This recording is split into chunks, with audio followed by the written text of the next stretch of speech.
For the first talk, it really did just pour out of me. It was all of those emotions.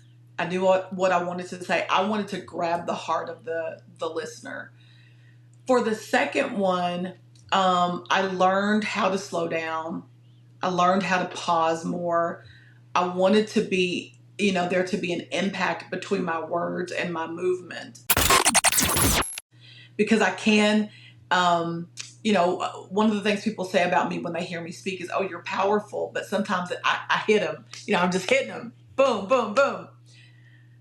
But what I learned to do in the second one was really to sort of quiet myself and slow down and make sure people could feel it as much as they could hear it.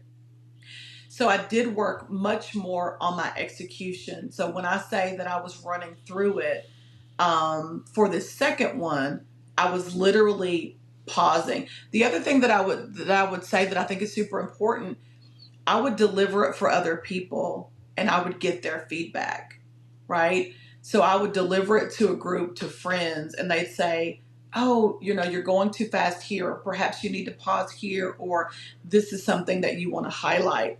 And that was super helpful for me. I'll say to anybody, because you referenced maybe professors or others who want to do this, don't rely on what you've always done or always known. The TEDx stage is different. I've been lecturing for 20 years. I've been doing, various speeches or even sermons for a long time. The TEDx stage is different. So one of the things that I had to do was to really pause, say, okay, I'm bringing a lot of skill to this, but there are things that I do not know. So I listened to other people so that I could make my execution sharper, and so that it could be really TEDx ready.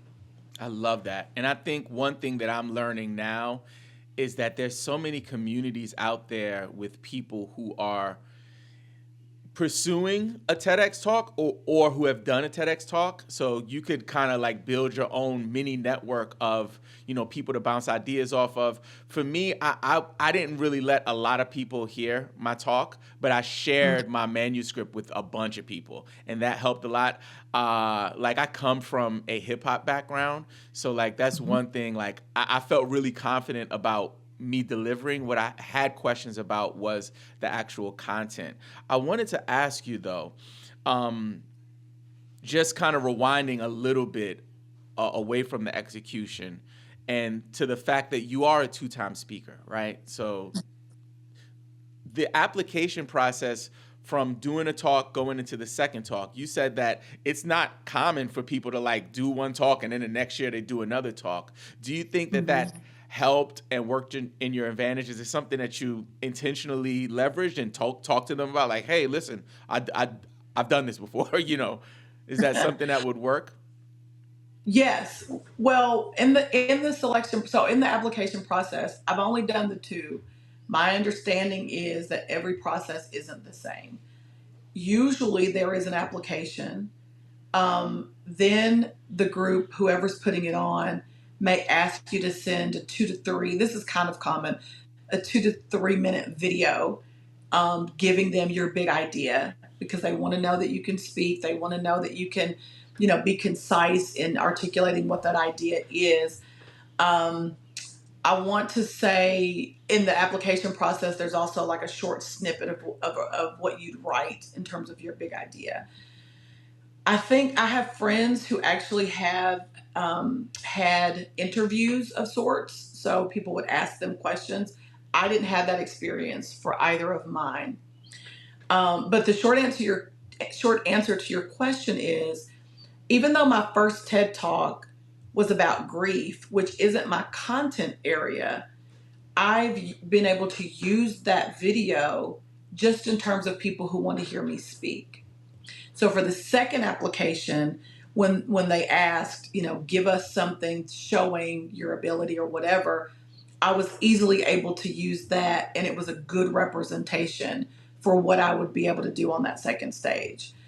The short answer to your question is, I didn't know that I'd be doing a second talk. I knew I wanted to do something in my content area, though. That was important to me. I knew I had this idea. And so as I was doing my research, the talk that I did was in Johnson City, Tennessee. It was in my region, so it was in Appalachia. That was important to me. As a woman of color coming from that area, we don't always get to hear our voices. And actually, the theme was raising our Appalachian voices. So I thought this is perfect, and I knew the content was important for the area as well. And so it just so happened that I saw it and wanted to apply.